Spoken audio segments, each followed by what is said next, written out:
minute and look around the room. How often do you get a room like this? This is unbelievable. I just, on behalf of Greylock, I want to thank all of you for coming and welcome you all to our offices. I'm so excited to have this conversation with Julia Boorstin. Let's get started. Welcome, Julia. Thank you so much. This is really a dream. I feel like we talked about this like a year ago when the book was not done. And so to actually be here, see so many of you amazing people who I included in the book that I have never met before in person, and face-to-face is just like a dream. So thank you all so much for being here. It means the world to me. And thank you, Lisa. This is awesome. Congratulations on the book. Thank you. Writing a book is a full-time job, and then you have a full-time job, and then you have a family and all the things. So we're going to get into it. And plus, I don't know how many of you have had a chance to read the book yet, but it's basically like a PhD dissertation written with the lens of like such a human voice, and it's very accessible, but it's so data rich on exactly what it takes or how these women have become incredible leaders, the patterns of incredible women leadership. And so we're going to talk a lot about that today. So thank you. But I think let's just get started. So you're at CNBC. You've been at CNBC for 16 years. Okay, and you cover, why don't you give a little summary of your background? So I've only had 2 jobs. I was at Fortune magazine for 6 years straight out of college, and then I switched over from print to TV business news, and I've been at CNBC for 16 years. And in that time, I've covered media and technology, and one of my favorite projects is I do the CNBC Disruptor 50 list, which I created over a decade ago now. And I always was fascinated by entrepreneurs, and I figured, you know, CNBC is focused on the big public companies, but the entrepreneurs were always so exciting and interesting to me, the way they were thinking differently about business and trying to transform industries. And so the Disruptor 50 gave us a lens to look at these founders. And I found in interviewing them, I was of course struck by the fact that the women were in a tiny minority, but I was also really inspired by the women in particular.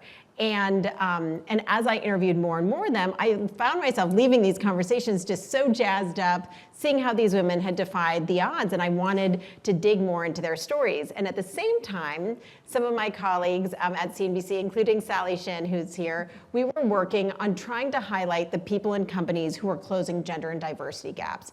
We did a huge amount of coverage of the Time's Up and Me Too movement, but we wanted to focus on the solutions. So as we were digging into some companies, whether it was PayPal or Salesforce, that were really using data to close pay gaps and promotion gaps, I kept on coming across the stats about VC funding. Over the past decade, about 3% of all VC dollars have gone to female founders. Last year, that number dipped to 2% of all VC dollars. About 15.5% went to co-ed teams. So last year, about 82% of all VC dollars went to all male founding teams. So the stats were so crazy to me and so persistent. And we've seen so much change in other parts of the business world or in politics, but to see such sort of static numbers in terms of equity in investment, I thought these women have defied crazy odds. The women who have succeeded have done so despite every deck being stacked against them. So if we can figure out how they succeeded, they would have leadership lessons for everyone. So that's why you decided to dig in and write this book. I have to ask before we get started, what was your process for writing? So at first I started off by connecting with VCs because they see so many companies come through.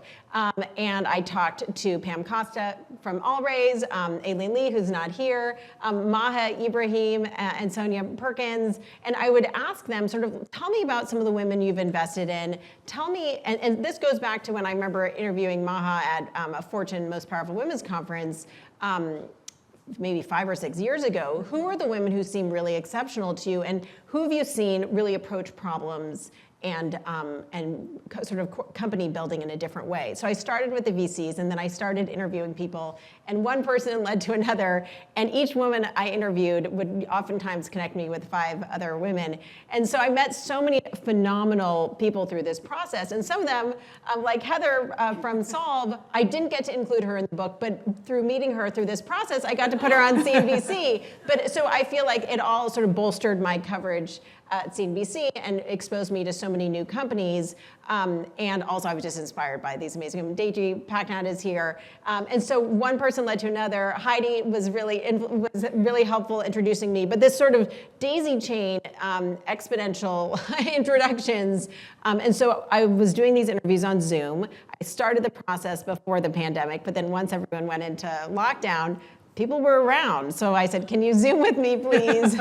And one thing that I actually think was really valuable about that time is their schedules stopped. And I think actually people were really reflective. I think people were thinking, what do I care about? What matters to me? Is this a moment where I can make some introductions? And so many people helped me in that time. And I think really opened up about what mattered to them and what was driving them for their companies or for their investments. It's interesting you talk about kind of the sentiment of being reflective in that time, because I found the entry point in your book, you were doing a lot of reflection. You were talking about kind of your career and your journey. Maybe you can share a little bit about your own experiences and what led, you started at Fortune, you're now at CNBC. Can you share a little bit of your experiences or how you've been a woman who led? I mean, it's interesting because I really started working on this book around the time I turned 40. And I was like, okay, I've been in this business a long time. I now have the confidence to know that I've seen so many amazing leaders, including many male amazing leaders, but also what can I do to have an impact in my storytelling? I think journalism does have an impact in the images we share, the narratives we share. I know this is something we talk about a lot. And I thought this is something that I feel like I can sort of move the needle on and getting some of these stories out there because they've impacted me. I want other people to know them. And I think back at like my childhood and the time I was in college, my mom always was like, by the time you grow up, men and women will be equal. Everything will be fine. Don't worry about it. And yeah, she was wrong. But by the way, I believed her, and it was really empowering in college not to worry about that, and to have this feeling of like I was going to do the same things as my male counterparts and didn't have to be intimidated by anything. And then I entered the workforce, and lo and behold, I was at Fortune magazine, and not only were all the senior editors men, but all the companies we were reporting on were, of course, led by men. With very few exceptions, very, very few exceptions, because right now, female CEOs represent 8.5% of the Fortune 500, and that is an all-time high. So I think in my journey as a journalist, I had to grapple with the fact that this like myth I'd been told of the gender equity in our future was entirely false. Things were moving incredibly slowly, and though there was some progress, the progress was slow. So I figured out how to exist in that world. In my early days at Fortune magazine, I would wear these like hideous boxy suits and glasses. I really don't need glasses. But I just tried to seem older and more serious than I was. I was 21 years old when I started.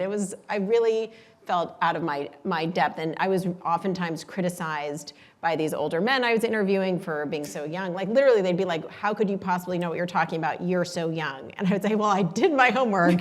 Here are my questions. So I figured out how to navigate that. But then once I joined CNBC and got older, I did start to see many more women in leadership roles. And especially in the startup space, I sort of felt things changing. And even if it was the female COO, and not the CEO or a smaller company, I started to feel like things were starting to shift. And even if you look at the numbers, just in the past 7 to 10 years, things have been starting to change. And I was really excited by that and wanted to tell some of those success stories. Well, let's dig into what you've learned. So you, how many So I talked to about 120 people, and there are about 60 included in the book. Got it. And what were some of the biggest takeaways? Well, the one thing that struck me across the board is that, we have this very specific archetype of leadership, and I'm sure you've seen it on CNBC or in all the movies that perpetuate the stereotypes, but it's like a very male, top-down, hierarchical, decisions made in a corner office. And the reality is that people can succeed by leading in all sorts of different ways.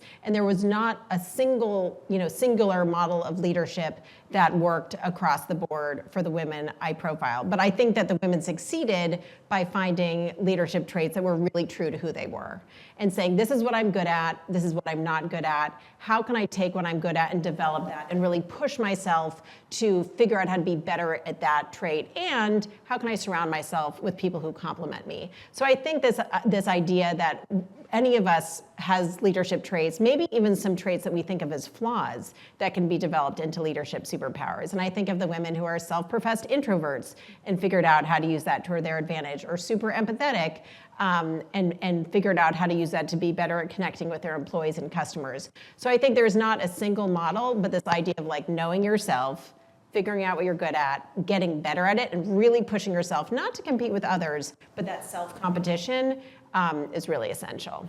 Can we narrow down? So you talked to a lot of women in a lot of different industries for this book. In fact, one of my old bosses and mentor, Gail Becker, who started Polypower, is in the book. But my question, because of the room that we're in and the community here, is really focused on the venture-backed ecosystem. So was there anything specific that you found, like, I guess good or bad, about what's happening in venture? Well, I mean, I guess there are a couple things. There are like the traits that are working, and I think those are true outside of venture as well. And then in venture, I mean, the numbers are not really moving, but there are a couple things that are enabling women to succeed more. So to the first question of sort of what those traits are, Gail Becker, I write about in the chapter about a growth mindset, which Deidre is also in that chapter as well. And the women all have a growth mindset. I would say across the board. Growth mindset, which to me is the combination of humility and confidence, and that is essential. But also, female leaders are more likely to lead with empathy, vulnerability. They're more likely to found purpose-driven companies. They're more likely to lead in a communal way, bringing in perspectives from across an organization rather than top-down. Female leaders have been ranked better at developing diverse teams and stuff like that. So one thing I have to say, though, is I was doing all these interviews, but I realized the more interviews I did, that just telling these women's stories was not going to be enough, that I needed to dig into the data and the research to explain what it was that I was seeing in these stories, and also to sort of have an academic validity to my argument that female leaders have amazing traits that everyone should be studying.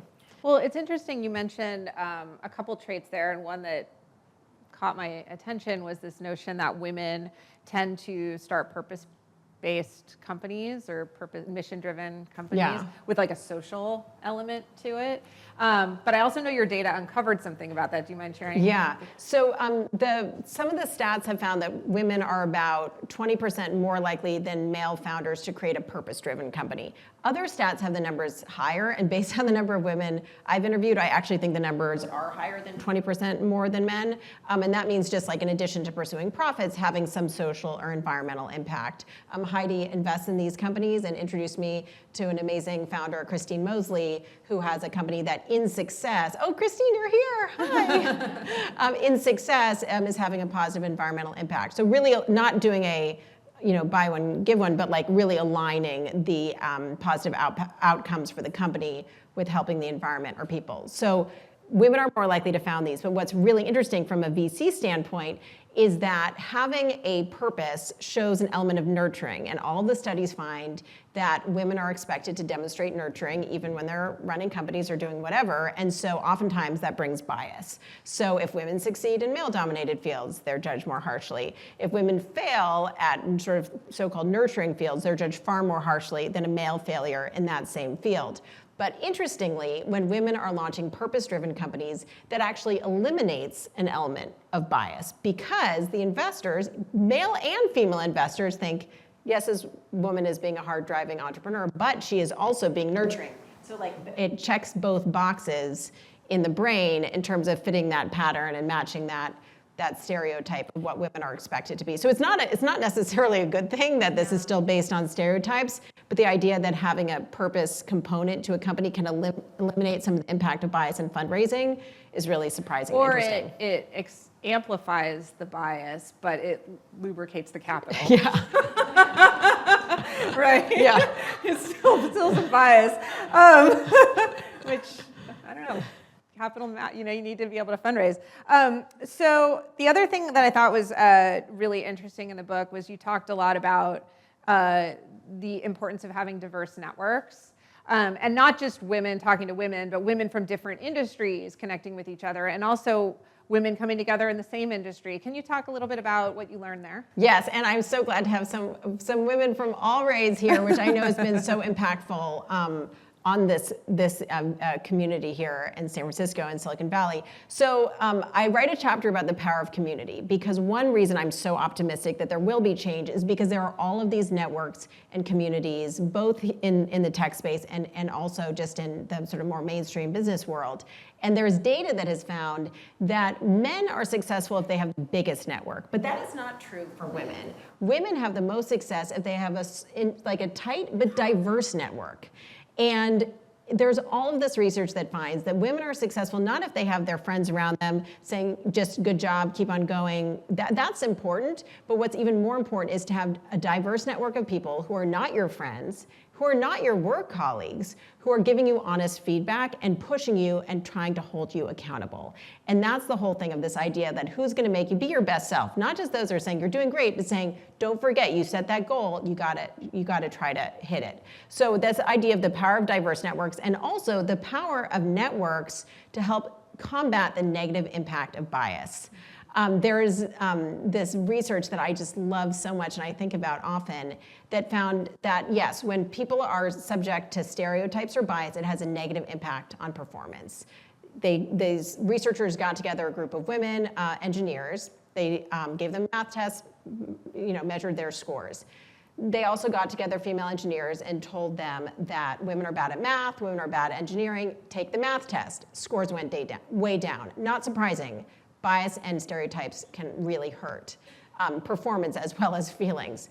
Then they got together these groups of women in small groups. They called them microenvironments. They put them together. They let them talk to each other. They told them the worst stereotypes possible about how badly they were going to do in the math test. And then they took the test, and the scores were fine. They did not move at all.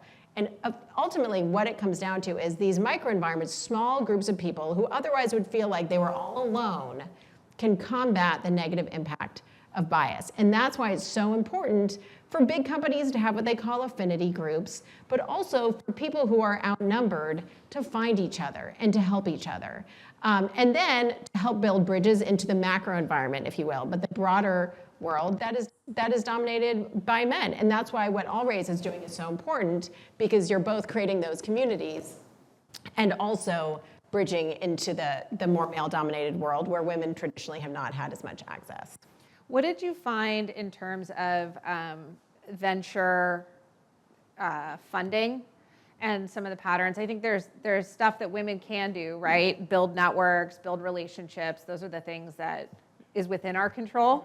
And then there's externalities, right? So I know you dug in a lot in terms of the women who do get funded and why and how, and there was a big exploration of pattern matching. Maybe we can explore that a little bit. Yeah, so we talk a lot about unconscious bias, and I feel like it's a term that's used so much it almost like loses its meaning. Yeah. And ultimately, what is such a powerful force in Silicon Valley is this idea of something very simple, pattern matching. People are always looking for patterns. What does success look like? What does failure look like? Does this woman who came in with a company in a field I've never thought of before just not fit into a pattern, so I can't categorize her as potentially being a good investment? So there's so much data about how, especially at the early stages, investors are betting on the entrepreneur and the idea, and they don't have any track record.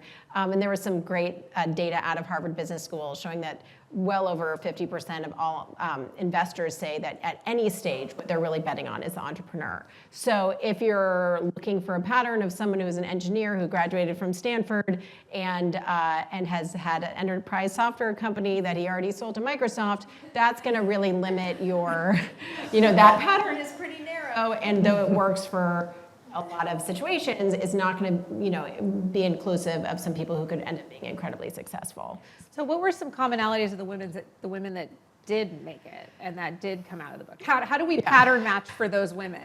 Well, I hope that the book will share new patterns and this idea that there will be a new archetype of what leaders could look like, and it is, or new archetypes, I should say, because the more we can have a diversity of those images, the better. But I think that women do have a tendency to do more with less. And that has traditionally been because they've had less access to capital. But now, in this market environment where we see investments go down, so much economic uncertainty, I actually think that's going to be incredibly helpful because female founders didn't have the option of blowing money on a foosball table or beer kegs or whatever it was. So, but maybe now that sort of more fiscal responsibility, it's gonna be an advantage. So I think that's one of the key things. Yeah, and actually, I recall too, there was a lot of, exploration around women, the women leaders that you profiled. They all seem, and this is my takeaway, they all seem to have been very good at navigating crisis. Yeah. So whether it's the financial downturn that we're in now or something happening acute with their company, it was very clear that there's this like solid mastery of getting through a crisis. I don't know if that was something that you... So actually employees would rather have a female leader in a time of crisis, which is interesting. And women have been found to have a higher adaptability quotient. This idea of being able to look at data, to look around corners and figure out how to swiftly make decisions based on data, not get stuck in what maybe you had decided to do 6 or 12 months ago. And so there's some really interesting data around the financial crisis, but also around the pandemic, about how female governors outperformed their male counterparts in very similar states, even if they had the same policies. The female-led states minimize death to a greater degree. Same thing true of female-led countries. And then if you look at the companies, there's less data at this point, but this idea of like being able to quickly adapt to new situations and also maybe being better prepared in the first place. I write about Karen Seidman Becker, who's the CEO of a company called Clear, and as many of you probably use Clear, but this is a company that was entirely reliant on airplane travel, and she now has big concerts and big, well, yeah, and that's still even a relatively new thing. But they totally adapted during the pandemic. Almost a month before a pandemic was declared, she decided to slash $24 million in spending for the entire year in advertising. So not waiting, not hoping things are going to get better, not making decisions piecemeal, but saying we need to cut our losses in marketing now. And now they have this entirely new health business. So this is a perfect example of someone like looking at the numbers, reading the numbers, and saying what can we do to make sure we're not going to just be playing defense and making little tiny decisions every month. So we're going to open it up. I have one more question, and then we have some mics that we're going to open it up. So if you guys have questions for Julia, start thinking about it. It's funny when we started the conversation and you were mentioning your experience growing up with your mom. Like, we're in a post world of we can do whatever we want. And I had very much the same experience growing up. It never occurred to me that because I was a woman, I wouldn't be able to do something. Because our moms all fought for, these rights. Why do you think we're in 2022, the end of 2022? Like, why is this still happening, Julia? I wish I had an answer to that. I think things move really slowly. I think change happens really slowly. And it was interesting, I was just in New York talking to some women in finance, some women in the advertising industry, in very male-dominated industries, and they were saying that they see more opportunity for female entrepreneurs because it's going to take forever until the banks have equal numbers of men and women at the top or whatever it is, but if women strike out on their own, they don't have to wait. And that was something that I actually thought was interesting, and I hadn't thought about it that much like that before. So I think, the barriers to entry for founding startups have come down. This is something we talk about, and I'm hopeful that the amazing women like those in this room will start to really drive change. But it's crazy how low the numbers are. And I think just structures of power are pretty entrenched and things move slowly. Any questions? Miriam Rivera from Ulu Ventures. Miriam. Hi, Miriam. Today I was reading the broadsheet, and there was a discussion by Sheryl Sandberg around the great breakup and how more senior women are leaving positions in corporate America than before, and also more of them are experiencing burnout. How do you think this will impact, the ability to kind of change the Fortune 500 and or change how women work? I mean, I've been hearing a lot about that, and I guess the question is, do those women go off and start their own things? And do they say, I don't want to work for someone else and be subject to the hierarchy, let me just go found my own thing?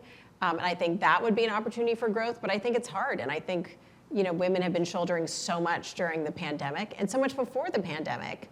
And McKinsey and Lean In have done really important research about the broken rung and this idea that women are entering the workforce at the same levels, but they're not making it to the senior levels because they're dropping out, or they're not getting that promotion around when they have kids. And this new kind of early retirement, if you will, of women who are more senior, I think could have really negative repercussions. But I just hope that they go off and start things and hire women. I hope there's a way to spin that. Hi, I'm Sarah. I run Clio Capital, and would love to know kind of what you found around. Whenever you talk about gender, the elephant in the room tends to be race, right? Which is women who look like you tend to do a much better job at navigating the absolutely horrific minefield that is, the world than women who look like me. And so would love to just know kind of what findings, if any, there were around race and how to make it, sort of an intersectional success. Yeah, it's very important to look at intersectionality. The percentage of VC funding that goes to women of color is minute compared to the tiny percentage that goes to all women. I have a lot of data in the book from Digital Undivided, which is a New York-based organization which is doing awesome work. They put out a report every year called Project Diane. I believe the latest stat is 0.27% of VC funding goes to Black women, or did as of the last study. So the numbers are horrific.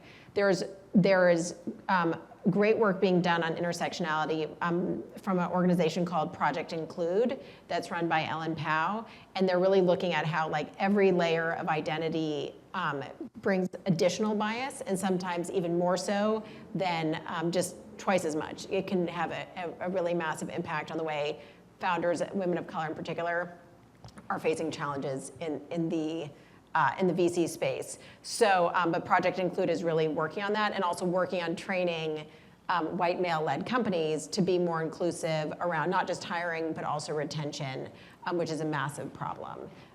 Especially at these tech companies. So I think the answer is the vast majority of corporate programs that are affinity groups for women have been found to help white women and not to help women of color. And so I think it's this entrenched problem where companies think they're doing the right thing by having an affinity group, and they're not realizing that they're excluding a huge piece of the population. So I hope there's a great diversity of stories that I feature in the book, and I hope the more we can get out the imagery that, successful entrepreneurs are not just white women, but women of every race and background, I think is a big part of the story. But I think that the numbers need to change as well. And so that's why I think it's so great that there's starting to be a lot more granular data on the intersectionality, and more companies, more organizations, nonprofits focused on that. We have time for one more question. We have one in the back. Oh, we have a few, actually. I'll get to all of them. Just kidding. I mean, listen, now or never, right? Julia, you spoke a little bit about some of the challenges during the pandemic that women faced, and we're at this really interesting moment now where we hear a lot of the men on our air CEOs say we want people back in the office. You don't hear that as much from women, it occurs to me. And while it was really challenging at the beginning of the pandemic, it's given us so much flexibility. If you have kids, if you have families, to do things in addition to your work and kind of figure out your schedule on its own. So how do you think that this evolves? Any sort of early anecdotes or data from the women that you talked about in terms of going forward and how that work-life balance, hybrid or remote work is going to look like? I mean, it's such a good question, but one of the challenges also is this idea that if men are more eager to get back to work, they might get more promotions or pay increases because they have the face time. And so I know a lot of companies are trying to have consistent expectations for their teams so women are not left out. And so there's this sort of double bind here, whereas women may prefer to stay home, but if they do, they may miss out on opportunity. And I think that's why we're seeing companies like our parent company, NBC Universal, say you need to be in the office these 3 days a week. So there's consistency, and then managers can sort of consistently not think oh, I haven't seen her around. Has she been doing her job? They just know everyone's sort of on the same schedule. So I think this is going to be a really hard question to navigate, because obviously in a lot of situations flexibility is great, but you want to make sure that not being in the office and having the face time doesn't prevent you from rising through the ranks. We have another question right here. Hi, I'm Brina Lee. I'm an entrepreneur at heart, and so I've done the whole raising thing and everything through VCs. And what I think struck me, what you said was 3% of VC money goes to women, at least in the last year. I'm 2% in the or last year. 2% in the last 3% on average over the past decade. Okay, great. And then Not great. Not great. get that right. No, it's not great. But what my question is like, do we have a problem with the funnel of women entrepreneurs on the board? Is that also another reason why that percentage is so small? So I really wanted to know how many women were pitching, and I was trying to figure out what that total universe is to know what the fail rate was of women. There is not comprehensive data on this. I dug really deep. The closest thing I could find were these two data points. Female founders are 42% of all small business owners. So when it comes to not VC, but just overall small business, women are 42%, and they are founding companies at a higher rate than men. So there's that fact. Then, if you look at Silicon Valley Bank, their clients. So these are people who've had enough success that they need to be working with Silicon Valley Bank. 28% of them have at least one woman, or had at least one woman on their founding team at the same time that I think 14% of all deals went to women. So the success rate would be, based on that data, and so I had to do some extrapolation, there are many more women who are operating and trying to raise money than are actually succeeding in raising money. So women are raising less frequently and raising lower amounts. But the numbers, if you're looking at that 28%, and that's that's a couple-year-old data, and then the 42%, many more women are trying than are succeeding in raising. And then also I'm hearing a lot about how more women are trying to bootstrap because they don't even want to start the fundraising process until they've had some metric of success because they know it's going to be harder for them. So we are seeing more women bootstrap at the seed and the pre-seed stage. Is there anything we can do to help with the funnel?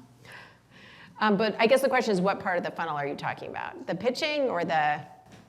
Probably the women entrepreneurs, probably the one piece, and then if they become entrepreneurs, they obviously will want to raise money.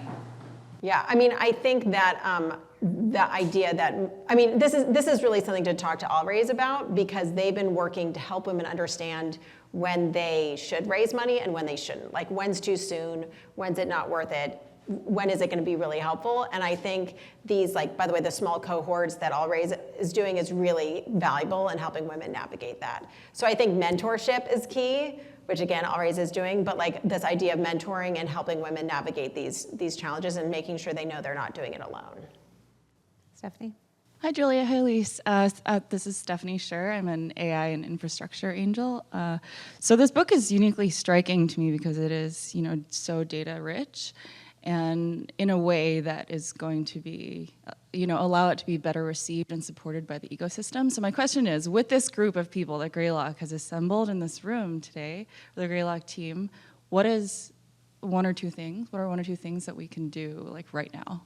Well, I really did want it to be data-driven because I started off just wanting to tell the stories. And I was like, these stories of inspiring female leadership are not going to be taken seriously without data to back it up. And I thought that was really important. And I think the more the women in this room and men in this room can sort of help spread the word about the data, I think that that's really helpful. And I think it could be really empowering going into a room, knowing what types of questions women are more likely to be asked, and just sort of using this data to try to help defeat bias. Because I ultimately do believe that the numbers will speak for themselves if we could strip out all the layers of bias that are preventing investors and everyone from seeing the opportunity right in front of them. Hey, nice to meet you in person. Hi, I'm April Underwood. I'm an angel investor and co-founder of the group #Angels. I know Julia got to speak to one of my co-founders in the book, which is awesome, so thank you for telling the story. I'm curious if you can speak to sort of the media perspective. You've written this amazing book. You're doing the work to tell these very positive stories about female leaders, so thank you. I think one of the things that female leaders often just can see is that there is sort of a long history of hit pieces on female leaders, oftentimes seemingly for behaviors or for situations that are not so different than their male peers that may not have that sort of media coverage. So can you comment a little bit on is there anything happening inside newsrooms that potentially pushes against that dynamic and that bias literally playing out in the media? Well, thank you for being here. I do have a whole section on the #Angels in the book, so you're doing really important work to get women and more diversity on cap tables. this is a sort of perpetual question of the hit pieces on female founders. I do think part of it comes down to token theory. Whenever someone is in a minority, they are going to be drawing increased scrutiny and more attention to them, usually in a negative way. So I think there's just that fundamental curiosity. And then I think that it's like the pattern matching. And I've been talking this week about the Elizabeth Holmes trial starting up again, and how I will obsessively watch what's happening. Girl boss. Yes. But I think that there's like this perpetuation of these archetypes, and that sort of the idea that female CEOs look like Elizabeth Holmes and act like her is really dangerous for society, both in terms of the intersectionality of like, that's not what founders look like. They're not all white blonde women, and to say that they're all frauds and defrauding their investors is obviously adds another level of toxicity into that. So I think it's a combination of a number of factors. I can't imagine any newsroom saying like, let's go out and take down women. I don't think it works that way. But I do think that these things go in cycles. It's all about the stereotypes and the archetypes just being perpetuated over and over. And I think it's time to break free from those cycles and start telling the positive stories. And that's why I wrote the book. First, thank you, April, for asking the question. As you did, I got chills up and down my body. So just sort of a vulnerable question is, do you have any advice for female founders? Because on the one hand, you want to provide the visible example of what's possible. On the other, it feels almost inevitable that an overexposure will lead to something negative. So it's sort of a silly question because I don't know what you're going to tell me, but I feel that very, I want to wait until I'm more successful, right, before I act bigger, which I know is not what happens with your male counterparts. Yeah. So anyway, any advice? It's hard. I think just knowing what you're up against, I was really, I'll be honest, I was really depressed when I was going through the research on how women are judged more harshly. And I was telling Elisa, that's the chapter of the book I didn't want to write because it was so painful. And I probably had 50 studies about all the ways women are judged more harshly. They're judged more harshly for using humor. They're judged more harshly for showing any emotion, obviously judged more harshly for showing anger. They're judged more harshly if they're not seen as nurturing all the time. And then they're judged more harshly if they're also not aggressive. I mean, it's like so many different things. And it's like, I don't know how you would ever contort yourself to meet all those expectations, period. But what I realized is women are succeeding because either they've figured out how to navigate these things or not to let them bother them. And I think just having information about it and seeing the numbers and knowing how if you go into a pitch meeting, you're going to be asked slightly different questions than a man would. Just having that information is so empowering. And I talked to one woman, Kim Taylor, CEO of a company called Cluster, and we were talking about this study about how women are judged more harshly by their employees if they give critical feedback.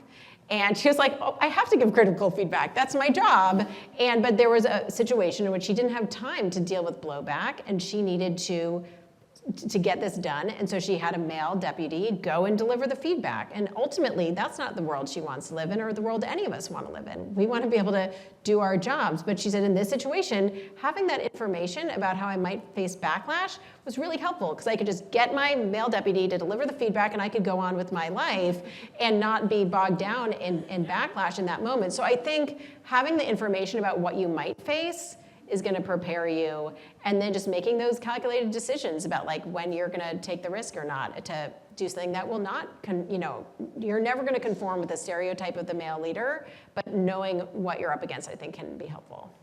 Hopefully this has filled your cup a little bit. You can go into today and feel really empowered and excited about the future for us. Julia, thank you so much for spending time and sharing your insights and your incredibly data-rich reporting and putting it into an easily read book for us all. And we really appreciate your time. Thank you so much. It means so much to me to see all of you here. I really appreciate it. And thank you so much, Elisa. Thank you, of course.